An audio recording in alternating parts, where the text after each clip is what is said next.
Hello and welcome back to JLXP episode 65 LCS week 5 recap. Again here with Raz LCS, and actually a pretty big week. A lot of interesting stuff happened. EG's win streak is over. 100 Thieves have woken up from their perennial slumber. What's biannual slumber? Biannual slumber. Twice a year in the regular season, they just go to sleep. Then TL lost to CLG. Golden Guardians blew a huge gold lead against C9. And also TSM's new babies also went 0-2, which we're going to talk about everything here, but just based off of everything I just mentioned, we'll talk about. But based off of where you just came from, Bud Light League Lounge, where you were with Soul and Chime, I actually want to lead with the TSM discussion and maybe what we expected going into the week and how the team did and what we'll expect next week. But just actually like hanging out with Soul and Chime, what kind of vibe did you get in terms of their current mental state and mood? Pretty positive vibe in the sense that it felt like they're coming into it, taking the opportunity that's in front of them. And then on top of that, I think it was hilarious from Soul. He was like talking about like when they were doing the cheers part of this, like, the right at the tail end of the show. Yeah. He said cheers to Chime for flaming me and then being with me at the Bud Light League Lounge. I thought it was hilarious. So he just like flamed him in review or something right after the game? Something like that. Like, I can't believe you're down 20 CS again. So like I like the idea of them, the culture of like being able to like honestly flame each other, just like and like be able to soak information, which has always been the point from Soul in working with Huni, but also with the coaching staff, and then with Chime in general, talking about like he just wants people to be blunt with him when it comes to feedback. That's always what he wants. So I think that's like, I think they have the perfect players to be able to soak information and get better as fast as possible. I think that's the case. But yes, it's a tough situation for them to be in.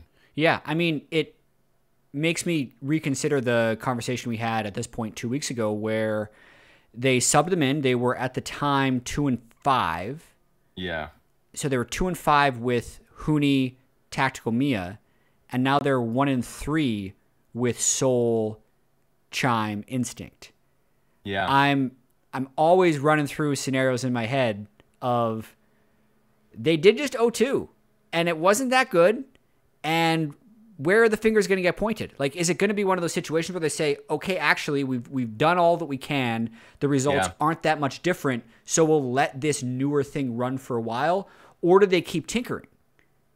So, God, I swear, I don't even want to speak on it because the last time we did this, we just basically called it.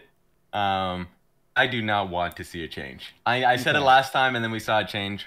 In this case, once again, I don't want to see change, especially since Chime and Instinct, I think, have been performing quite well within the lane that they have and have gotten better, and their team fighting has been good. Just in generality. Sure, their recent games have been kind of struggling, have been a struggle, but that's been the case. I think the one thing that's going to be a challenge is mostly talking about top lane. Yeah. It hasn't been good. He did well against Philip, but then against the other top laners, he's been down. CS. Apologies if people can hear the dog barking in the background. No control over him whatsoever. We're dog sitting. But against the higher tier top laners, he has struggled. The team doesn't necessarily play that well around him. And I think overall, aside from the one victory they had against, it was FlyQuest at the end of last week, I'd say this TSM has probably looked a little worse than the previous TSM, which was 2-5. They can't just go back to Huni. And even though there were tons of memes about Solo coming back, right? Yeah. Like he's actually the starting top laner, and then Solo played for 2 weeks. Solo also has not been doing well in Academy. Of course, the Academy team is also just thrown together as well, so you can't expect the individuals to necessarily shine. But he hasn't been like steamrolling the competition there either. So I think it's somewhat unlikely that they have a good answer right now for the top lane. And probably I think at least I hope this doesn't come across the wrong way, but like the brand building potential of Seoul, as well as him seeming to have a good attitude and good personality, I think at the moment excuses the few bad stage games he's had. If he can show some levels of improvement in practice, I would want to keep giving him reps, even though he hasn't looked that good on stage. Yeah, and I hope that's the expectation from the team, because like that's the expectation we've had. That's the expectation that a lot of the amateur academy casters have had as well. When it comes to like what it will look like when they come to the LCS. We're not expecting him to perform necessarily well right off the gate. I think it's going to be clear that he's going to come in. He's going to have some bad games. The same I thought was going to be happening for Instinct and Chime as well. To a lesser degree, that's been the case. They've been performing better than I expected. And I think the goal is for sure just like keep holding them, play throughout the split. I think, you know, all they really need is top 8 to make it to playoffs and get like best of 5 experience, and then aim for next year. I think that's for me what the goal should be. And I know their expectation setting has been kind of sus for the team as a whole. This is not the same team as it was in the beginning of the split. And saying that you're looking for the best team right now, I think is not going to be true, because you just have less experience. That is just going to be the case. Like Tactical, I think is as wildly, you know, variant as it's going to be week to week, is just a stronger individual player. But that's, I think if you're going to stick to this roster, if this dual lane, you have to be invested in their growth. So that's where I kind of see it. And that's also the same with Soul. Even though the circumstances were different for him to be put in the position in the top lane, it's still similar in the case that you could have just came in with an experienced top laner. They could have put Solo in the first 2 weeks, but instead they put in Soul. Yeah. Exactly. So to me, you can make the case that they're rewarding him for his individual play in Academy, even though the Academy itself was pretty poor for the team. But I would see it more as, okay, you are sure he's going to be strong mechanically and maybe stronger than Solo mechanically. Going to be a drawback in terms of just like overall experience of the game and like knowing what to do and guiding the team. Like that's going to be a drawback, but that's going to be fine because you already have Pika and Maple. The other teams just have to grow. So just like invest in that growth. The tweak here is that playoffs is top 8. So it's a little bit like what the NBA managed to do with their play-in tournament. Like if you want to keep tinkering and think that you can get something to come together, you still have a while. Like you do. They're tied with the Mortals 3-7, and they're ahead of Dignitas. So they make a tweak or two, they get 7th, and if they think they can win best of 5s, they're going to go for it. It just depends on if they're willing to admit Total World's defeat yet, or if they can find budget somewhere to try and do something else. Because I don't think roster lock is for another couple weeks. 3 weeks left in the regular season. I'll have to check. I'll have to check exactly when roster lock is. I'm sorry, I don't know off the top of my head. Usually it's like week 7, but that was when we did 9 weeks, so it might be at the end of next week. And then we'll see. Roster lock would also be like a 7-player roster going into playoffs. You need to eventually decide, which could still be if they wanted to keep Tactical Instinct as an option or Solo Soul as an option. They can bring all those guys to playoffs, assuming they make it. But yeah, I guess that it's kind of like a non-update for TSM because this actually was what was expected, pretty much. Like, win 1 game out of 4 and look slightly worse than the more experienced roster that was in before you. Yes. Actually not a big surprise, even though it was a huge talking point. 100%. I think the only thing they can make a change to is, of course, like the Immortals game. I personally expected them to beat Immortals, but it was also I was also unsure just because of Immortals' current form. I mean, Immortals as a team got better. Improved. So, yeah. Yeah, Immortals improved. They're definitely not a free win anymore. And I'm glad we weren't so harsh on them because they actually did have an excuse. They had 0 practice days and they went straight into the regular season. Now they have more than 0 practice days, so they're improved. Let's move from the bottom to the top. Okay? I'm ready for that. Biggest game of the day, man. EG versus 100 Thieves. Match of the week. I 100% gamed that bet with Dash. You did. So well. In the moment, took the best pick on the board, gave him no options to go elsewhere, baited him into picking CLG instead. And then they paid off. 100 Thieves beat EG. And I didn't necessarily expect it for them to beat it, but I knew there was going to be a chance because we'll talk about 100 Thieves first and then I think move to EG. I have been accused of being a 100 Thieves hater. Oh. Yeah, by 100 Thieves fans, because it felt like every week I didn't have anything good to say about them. I'd be like, man, why is he ragging on Abbedagge so much? Why is he calling them boring? And the answer to those questions is because they were, and because Abbedagge was not playing well. But that doesn't make him bad. Mm-hmm. And that's the weird distinction when you're going week to week and game to game. And I felt like when we got Closer on the analyst desk, I was so happy that he basically confirmed all of my suspicions. Do you remember the interview we had with him? I do remember it. Yes. Yeah. So I'll try and recap for the viewers if they didn't see it. I basically just asked him like, hey, your regular seasons generally seem lackluster and it looks like you're better in playoffs. And he's like, yeah, I think we do have a switch. And like, we've used the term like flip a switch in playoffs so many times. And then the second one was, what happens if like people call you bad? He's like, well, we're really cocky, so it motivates us. I'm like, I freaking knew it. Like, they literally just get lazy if people praise them, but as soon as people count them out, they start trying, and they just need to find fuel to motivate themselves. And at least recently, coming into the last 2 weeks, I'd say they found it, because they have been a completely different team, I think, not just this week, but last week as well. What do you think? Yeah, I to be honest, the whole point of that always happens when it comes to confirmation bias. Like, you win a championship or you're doing really well at a certain stage. TL has done this as well, where, yeah, you do feel an uplift to confidence that you are not doing anything pressingly wrong. Like, even if you can look back at a game and your wins and you're like, okay, this was a clean win except for 1, 2, and 3. There's nothing urgent. There's no urgency.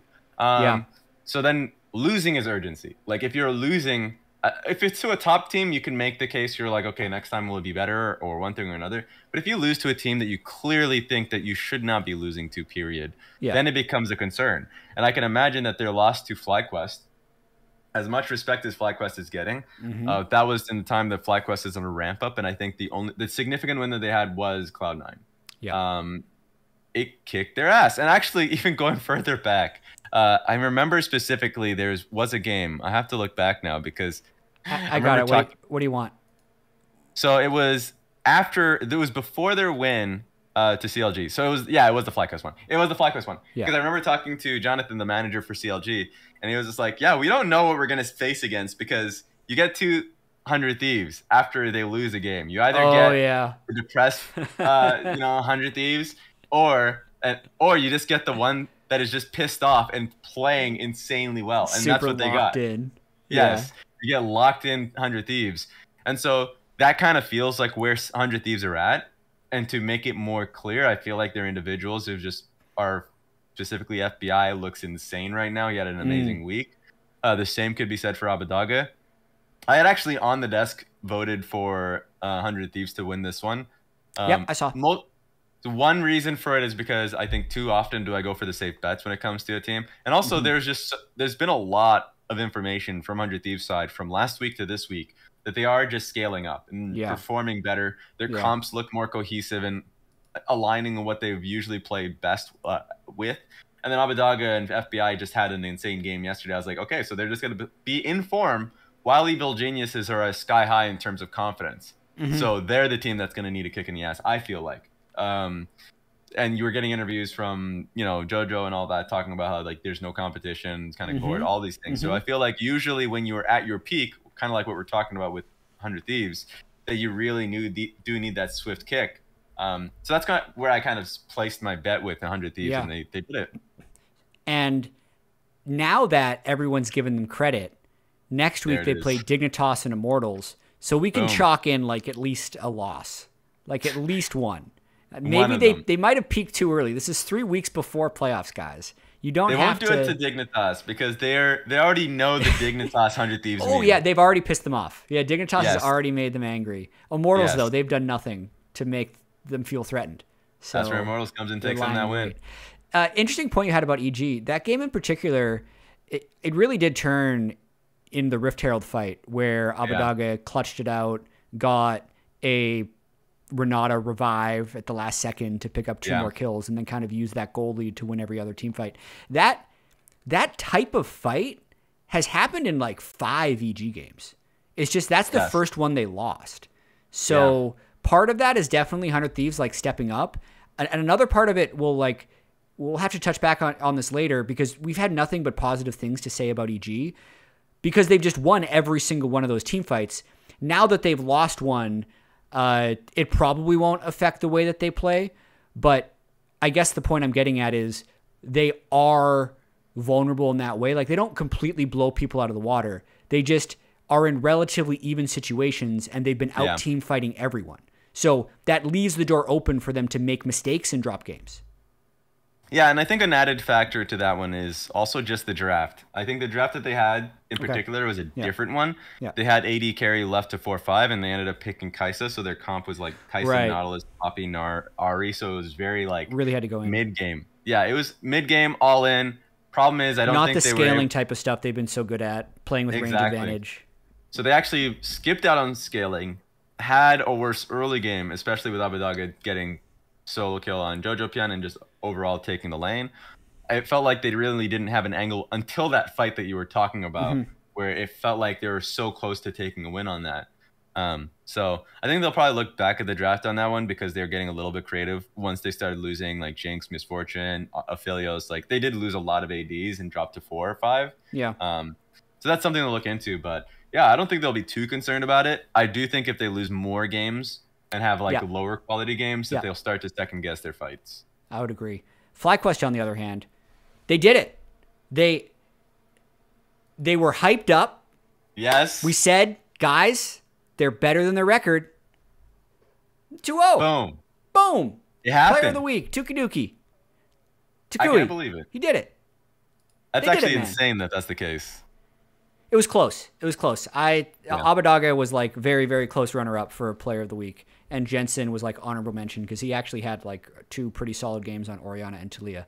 But yeah, I was having this thought as C9 was like 20,000 gold down against Golden Guardians. It wasn't quite that much, but that's what it felt like. It felt like that. We had just seen COG beat TL, and we were watching Golden Guardians possibly beat C9, and that would have actually moved them into parity in the standings with Cloud9. If they'd won, it would have moved them to 5 and 6 and also put Cloud9 to 5 and 6.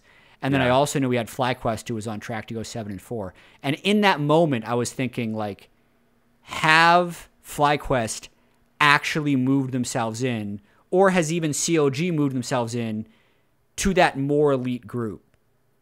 Or, if you're going to take the pessimist standpoint, has that elite group moved down to the middle?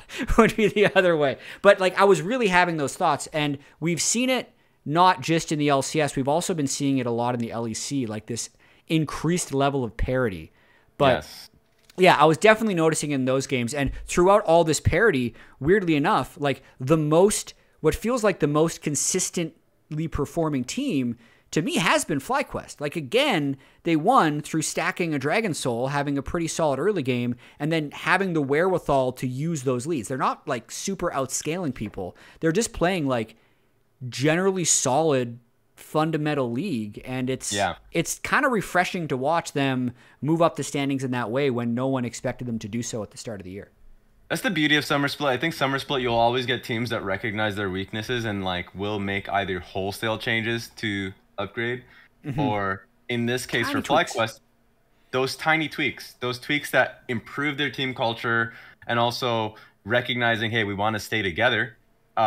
What do we need to do to get better between Spring Split and Summer? They went to Korea. They really grinded the game, and it felt like they changed their mentality, specifically Jose Diodo and how he plays with his team. That really helped them. And then, of course, like not Jose Diodo, but their bot lane, Aphromoo and Johnson, just are playing well consistently in lane. Takui is playing well consistently in lane. So that positive that they had last split of being a strong, scaling, team-fighting team actually is now just growing into being a strong mid-game team, a strong early game team. They are just playing a more consistent game. And I know in best-of-1 settings, people will always have that one game like, yeah, but they lost this game versus like TSM. TSM. So like dumpster. But no, like that happens. You'll lose games where everyone's playing poorly individually. But a lot of the times I would rather a team play poorly one game individually rather than like have conceptual issues that you're like, wow, you actually just are right back to step one. It feels like they are just conceptually at a really good place and just need to consistently hit that form as they're rolling into playoffs. I got a couple storyline bridges for us here. Oh, I'm ready for this. One, dude, how broken is Talia? Pretty broken. That champ seems a little nuts to me. Yeah. I don't know, man. The damage. Like, being able to get rid of your work ground that quickly, that was half the reason I feel like Takui won Player of the Week, because he just completely took over the Golden Guardians game. And then the other guy who almost won Player of the Week that's not Abadaga was Jensen, who also had a Talia game. Something's going on with this. Like, Talia was a super meta champion before she got nerfed off the face of the earth and disappeared for like 2 years. But if you have wave clear, long range team fighting, and a global, you need to be really weak somewhere. And right now, and great utility right now. Great CC. If you ever want to dash, you just more than half the champions in this game. We're going to see a lot of Talia or a lot of Talia bans. It's really funny because after the quirky nerfs, that just kind of sidelined this champion almost entirely. There was only really 2 quirky games that I saw. One in the LEC with Humanoid, and it looked awful because he went Gale Force. And, I mean, they just lost off of it. It was pretty poor. I mean, the items are not what lost them, but the nerfs that perpetually hit this champions did. Yeah, yeah. Triple won with it in Academy, but I felt like that Academy game he was always going to win regardless of the champion. And so you're just seeing more of Talia and a little bit of X and Silas. And Silas. You're just seeing a lot of champions around that's actually starting to come into play. Like Lissandra is coming in, so that's nice to see. And also, you can see it from a mile coming when you're seeing LPL, like Rookie just hard smurfing on Talia, and you're just like there's just a ton of Talia games coming in. There's also Mad Lions that were actually rolling. Niski had an amazing Talia game, and so. I think it's one of those champions as great as it is. Yeah. There it is. True. It's smashing. You can still see what I love about the champion, like the difference between what is a mediocre Talia player and just a spectacular Talia player. Yeah. Yeah. That being said, still really strong. So the mediocre Talia is still doing way more than it should. Let me check really quick. I'm gonna try to find what Talia's summer split. I mean, God, this is before even filtering to top regions. It's like 55% win rate in mid, 62% win rate in jungle. If I just go top regions in summer, come on, refresh. Games of Legends is amazing. It is great. 86 mid games, 63%. Come on, beautiful. That's almost 2/3. 66. Like when you're in the 60s, man, with that many games. Okay. Anyway. Yeah. In terms of so Talia was the bridge because both the mid laners had played Talia, but they also play each other at the start of next week. That's a big game. That's a big game. 7-4 FlyQuest versus 6-5 Cloud9. Cloud9, who's probably coming off of what we can coin one of the worst 2-0 weeks ever. Like they do the Udyr Ori Yumi game where Blabber's like autoing the turret and then having to talk about it with High on Proto Pro after the game. Yeah. He did a great job with that, by the way. He did. Just owning up to everything that he did and just saying, like, this is the reason for it and it was wrong. Like, didn't seem like he had any ego there, which is great for a two-time MVP. But beyond that, they're down 7,000 gold, I think, to Golden Guardians in the mid-game. But with superior scaling, Golden Guardians fumbles a bit. They win both. FlyQuest also coming in on a win streak. But what are your thoughts on C9 or even just the FlyQuest C9 matchup? Because that might be the match of the week in terms of implication in week 6. It's the match of the week. It's also just like stylistically really interesting because Cloud9 is so volatile as a team. They come in with different like comps and also the personalities are somewhat similar. Hearing from Whip on the desk, like just the idea that all these players on this team, like at times, you know, specifically Blabber, Berserker, you know, Fudge to a degree, Sven, like they will, if they see a fight as an opportunity, they'll take it, and these days have been falling behind because of it, because they think they can take an edge fight, and it's not working out well for them. But ultimately, I still have great faith in this team. I remember really early on in this split, I coined them to be the team that will win the split. I'm shaky on that. Yeah, this is C9. Yeah, they were talking about. Yeah. Yeah. And so like I'm shaky on it now. I don't know if that's going to be the case anymore. I feel like that's probably we are so far away from that being the reality. But FlyQuest, I am on this train right now for this team. It's no longer a team that is the sum greater than their parts. Maybe it is by a little bit, but it feels like those parts are just great now. So it's going to be fun to watch that one. Yeah. I thought what was really fun was the Cloud9 versus Golden Guardians game, because I thought for a while that Golden Guardians outscaled because of range. But it took me a while to realize, and it was a great question by Whipple, because he was also interviewing Fudge at that time, that yeah, they recognize the range disadvantage, but they oftentimes like use the Kale ultimate to find a way in, Kale ulting the Taliyah, Kale ulting any way that they can dive into the Twitch. And that made a lot of sense, and it was really not much counterplay if Twitch didn't have flash. So I thought, I was like, okay, yes, that's clear.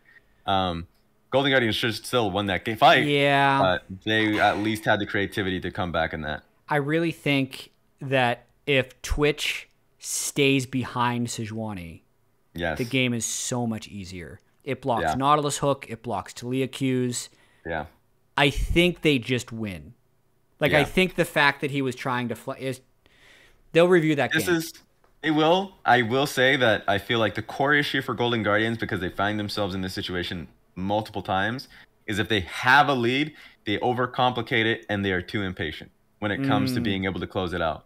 Like, the beauty of teams that get like chipped at for being boring and slow, like 100 Thieves and TL when they have a lead, is that they know how to play out the ending. It will be slow. If they want to aim for soul, that's fine. Or if they're just like saying, okay, we're going to have either someday play through bot side and we're just going to have 4-man mid, and we're just going to react to them. Like, we will just slowly win. But it feels like Golden Guardians will use that opportunity to be the initiator, like to start a fight under turret and dive far more frequently than just waiting to play it out, especially in this comp where Twitch is just safe. Yeah. So they're going to be beating themselves up in this one, but I do think that they're oftentimes playing way too fast when they should just be letting the enemy team come to them. Yeah, I agree. I like the little tangent on Golden Guardians. Final thing I want to say about the C9 FlyQuest matchup, though, is C9 is a team that we've probably talked more negatively about because their expectations were so high.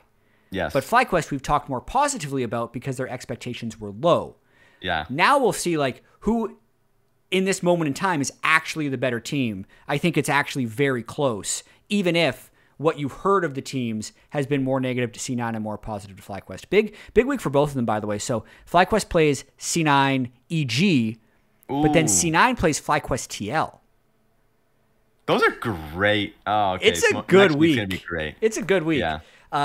Let's go to TL. Okay. TL COG a little bit in terms of that game.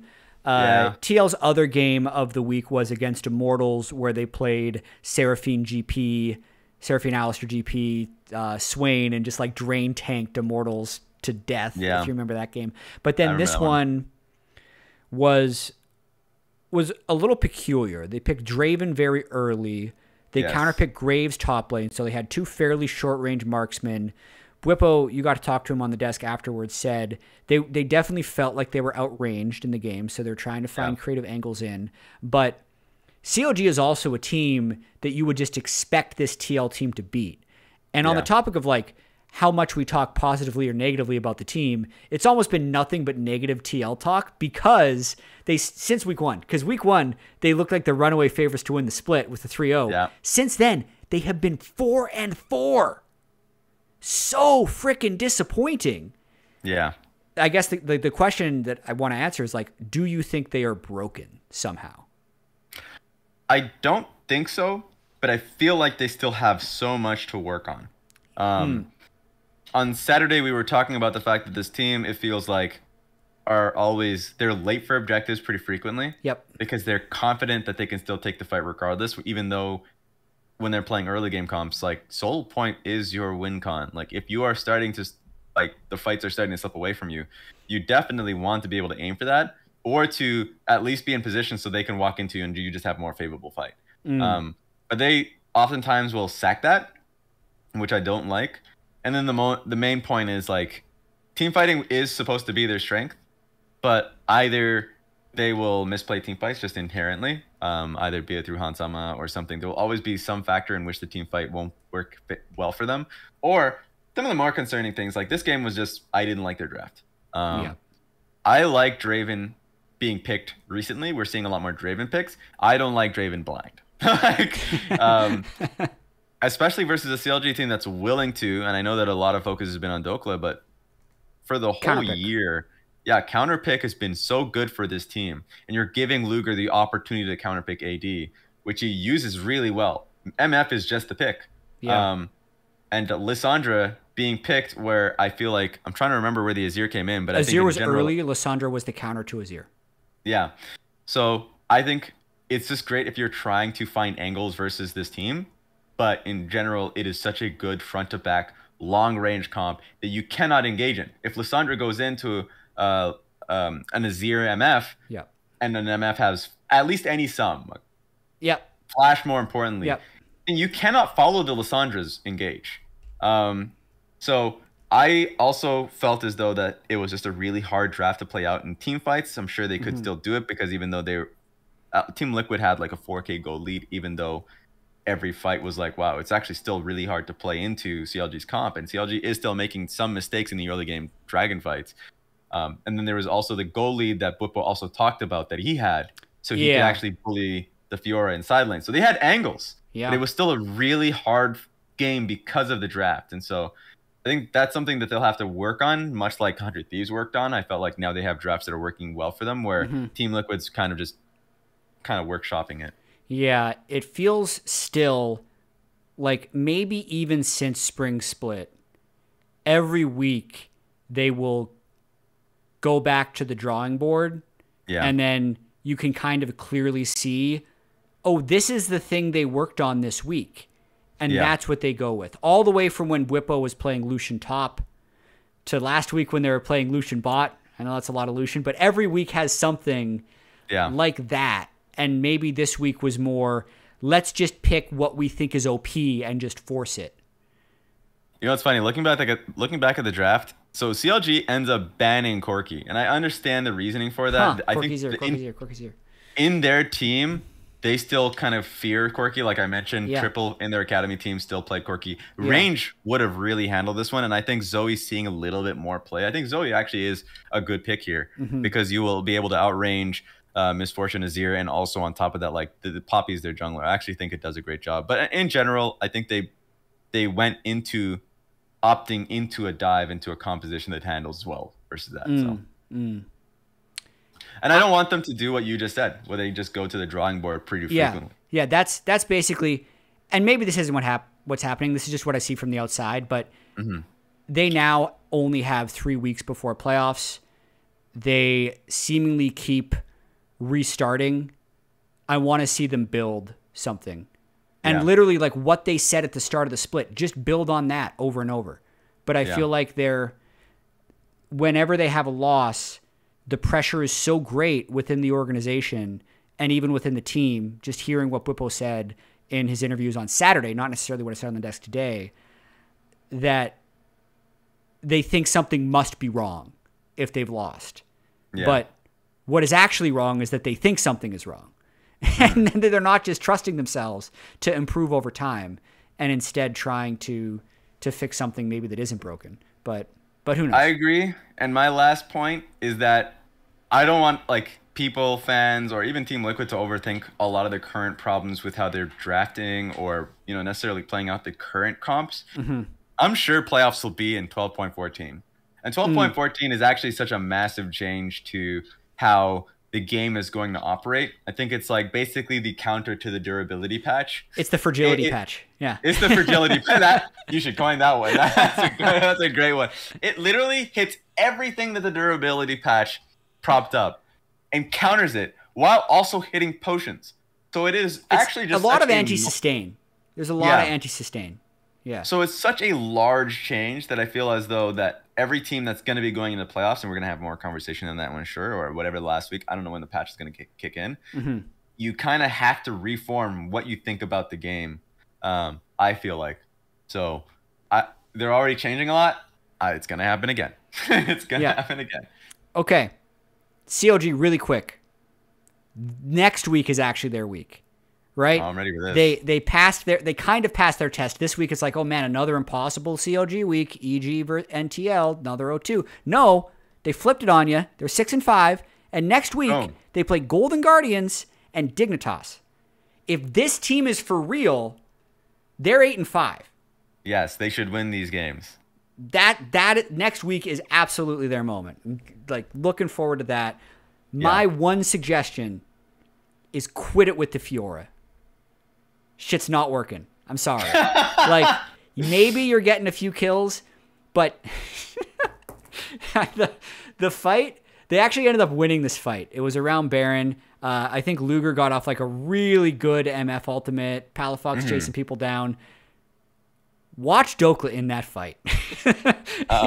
He dashes forward, and like by the time he starts casting his W, like he hasn't had time to do anything else. By the time he presses his W, he's at like 20% health. And then he's just dead afterwards. He did like 300 damage. The champ just is so bad at team fighting. This team doesn't actually win through split pushing. You can still pick strong side lane champions that are better at team fighting. They're good enough with Luger and Palafox. They can win team fights. Yone's fine, Nar's fine, Jace is fine. I just want him to quit it with the Fiora because they don't play through it. They don't win through split pushing, and they need a team fighter. That's my one piece of advice for them to go 8-5. Here comes the Fiora picks. Yeah. Okay. Let me just check the doc to see if there's other stuff we have to talk about. It's not have to, but I think we actually covered it. I think we covered everything that we needed to. Yeah. Which is great. I feel like we probably already talked about it. Yeah, we did start with 100 Thieves. So we hit the stories that needed to be hit. We're efficient this week, man. Oh, wow. I heard from Mark Z. He gave me the stat yesterday. I don't know if it's still true. But TL's average game time was the second shortest in LCS history going into this week. Because he's got the Radar 360 stats that he puts on stream and stuff. He's really into it. But who knows? Who knows? They do tend to end games quickly.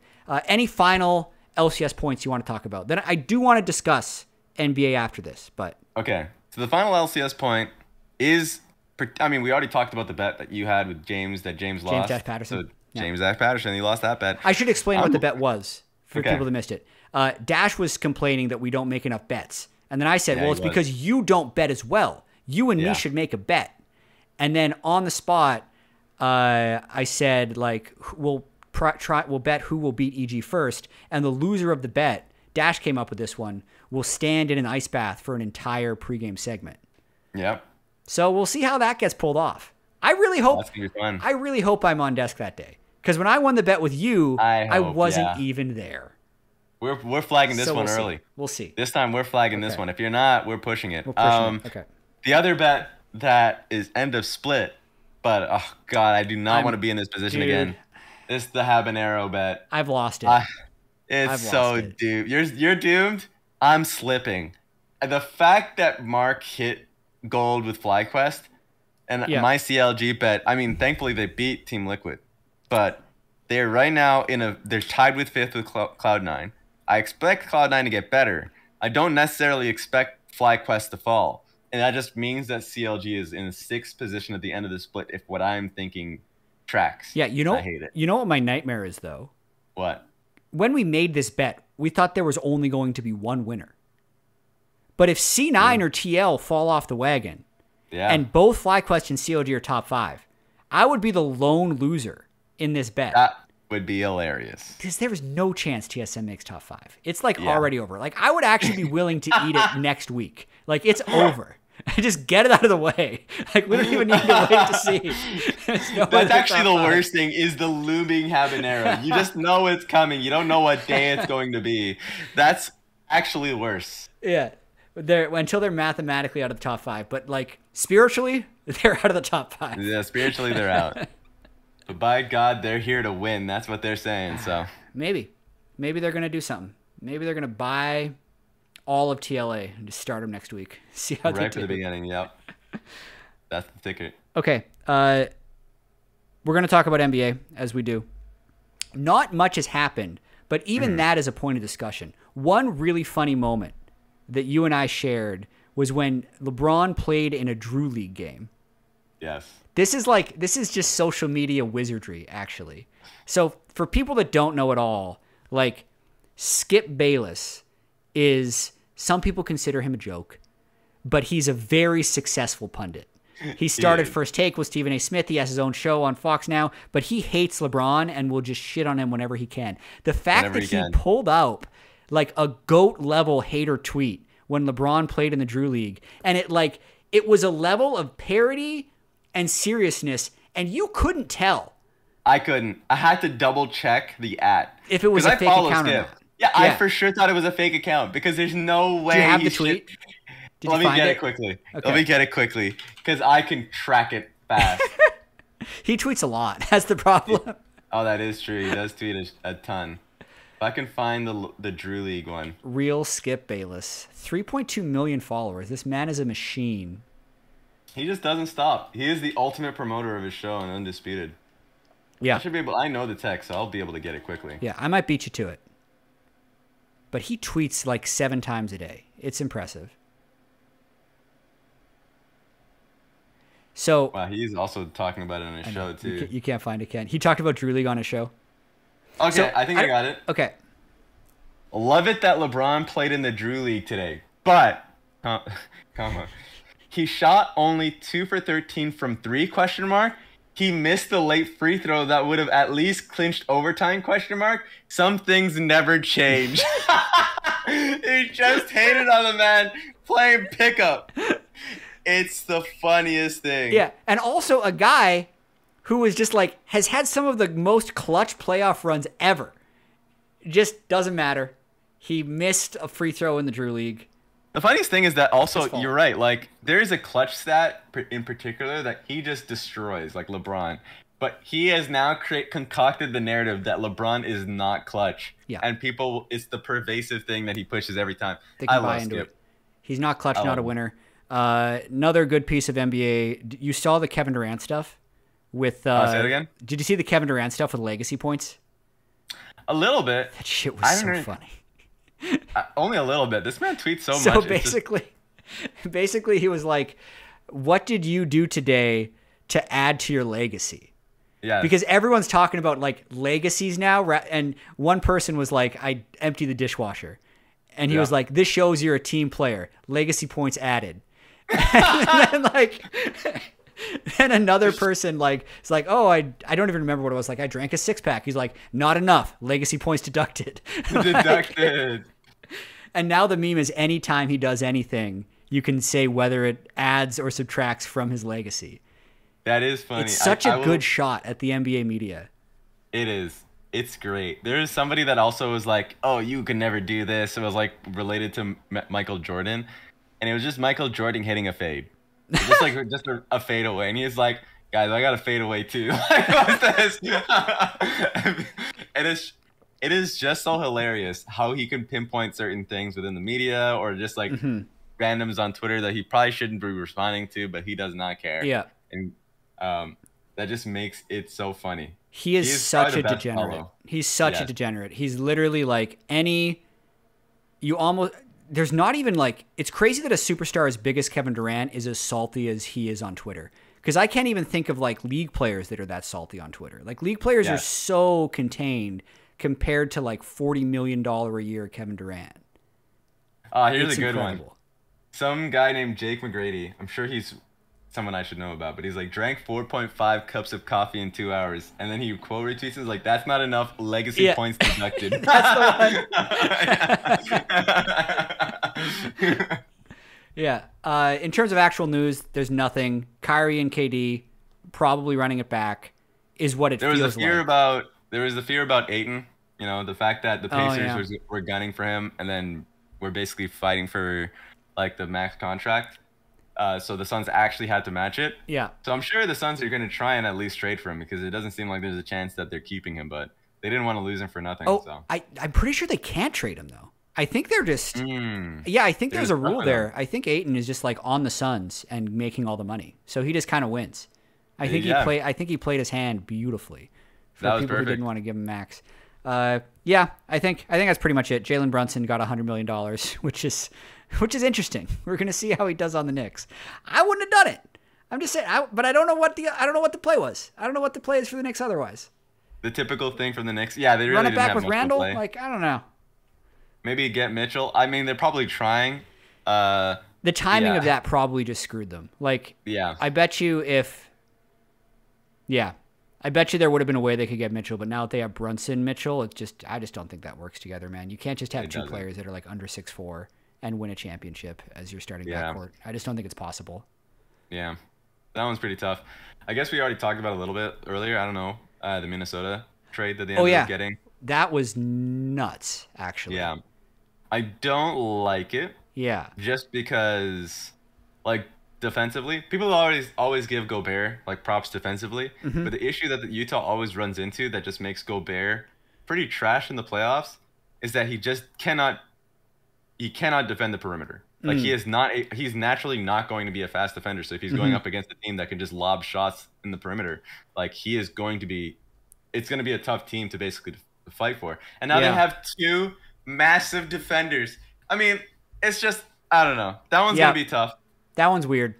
That one's very weird to me. Like, I'd love to see it work because it would be like a different NBA type thing. Like, here's another thing. This was the Bucks and even the Jazz.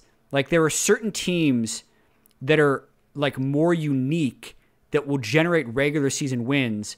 But in the playoffs, once they can specifically prepare for a unique player like Gobert or Giannis, they're not as good. Like, that's kind of how the Bucks were so good in the regular season, lost in the playoffs because Giannis didn't have a complete enough game. And Gobert will just shut down your offensive scheme, your default offensive scheme, because no one has a shot blocker as good as him. But when you have a whole series to prepare for it, it changes. This roster also reminds me of, like, you remember the big Sixers when they had, like, Embiid, Horford, Tobias, like, they were just Simmons, everyone was like 6'9". They sucked. Like, they were too big. There's a point of diminishing returns with bigs. And that's kind of what this feels like, but who knows?